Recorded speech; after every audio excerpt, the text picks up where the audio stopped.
Kyle, with Dale now having the rights to the Bud 8 and Lenovo having similar colors, how realistic is a throwback for that scheme? Never thought about it, so new idea. I'll certainly relay it to the team. How do you reflect on this 2024 season? What was it like from your perspective? Just character building, certainly frustrating. Just not at all what we had hoped it to be after some success last year, especially early in the year, and having those 3 wins and then, struggling a little bit on and off, but then this year just seemingly not being able to get the monkey off our back. I mean, even having a shot to win late in the day and being close at Daytona and maybe even closer at Kansas and just not being able to pull through. So we probably had a handful of opportunities that slipped out from under us. So can't say that we shouldn't have won this year or never had an opportunity to, but obviously didn't get it done.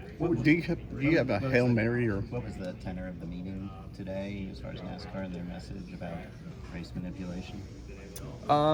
It was, hey, we need your guys' help, and there's obviously going to be different rules that are going to come of it and whatever for the manufacturers that they've already thought of and whatnot. So I don't really think that there was much substance of it for us, but just for all of us to hey, let's not see it go down that way. Was it stern or was it more conversational?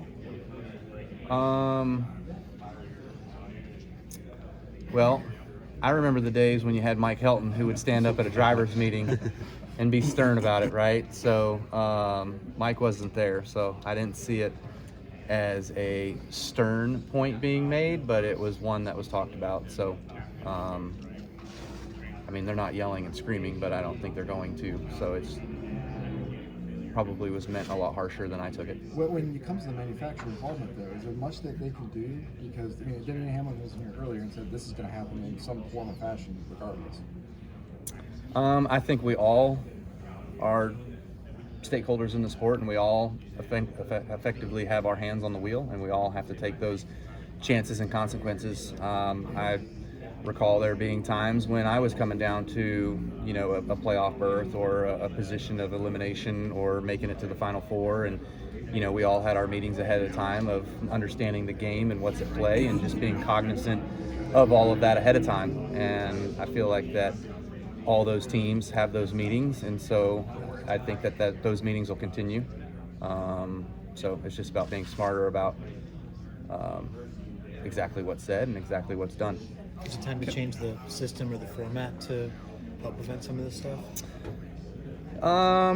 Probably, yes. I think there was a really good point made by one of the drivers in our meeting today that when it comes down to playoff drivers race against playoff drivers. And so points per position are only between them, not positions in between. Does that make sense?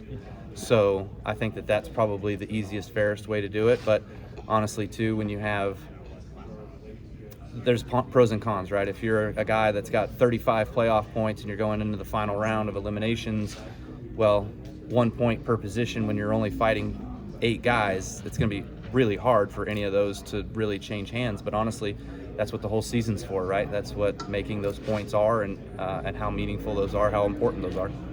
Coming in here, do you guys have any type of Hail Mary or anything you could think of to save this win streak? I mean, you gonna throw everything you can at it? How many laps is the race? 312. Yeah. I'm going to wall ride for 312. And that'll save it. I will win. But realistically, no. I mean, it's all about how good are you? How good can you keep yourself close enough to the front and have a shot? I don't want to put the cart before the horse, but if you don't win and the streak comes in,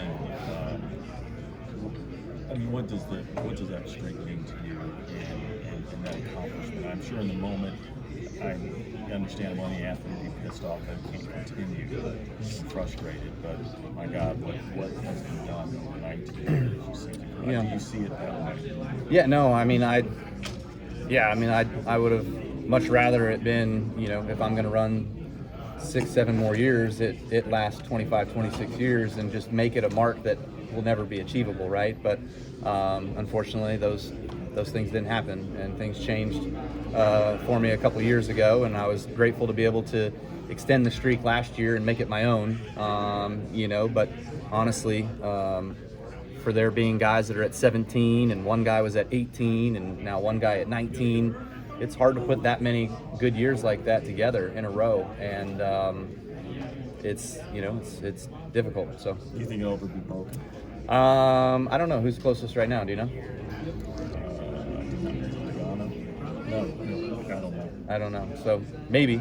I think that guys that if you're with Hendrick and you're with Gibbs and you're with Penske, you got the best shot of making a streak like that happen. All right, last question. What do you remember from the 2017 playoffs where it seemed like it was a slugfest between you and Martin every week for race wins and obviously that championship?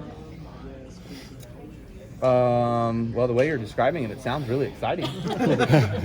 From what I remember, I don't remember. 2017 playoffs. Did I win in the playoffs? At- Second at Homestead. Well, no, not. Thank you. You did at Martinsville. You guys traded some wins. I won Dover, right? That's when I beat Chase. And Martinsville. Oh, Martin. I had to. Yeah. Was that after Denny Yeah. dumped the 9? Yeah. Okay. Yeah. Yeah. Gloves were off after that point.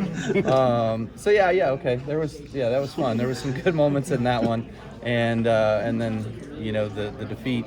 Truex deserved and earned that championship, although we had him beat that day, so that pisses me off. But we could have won that year, so that's probably the most memorable piece of it that I have. Do you consider Millbridge the highlight of your motorsport season?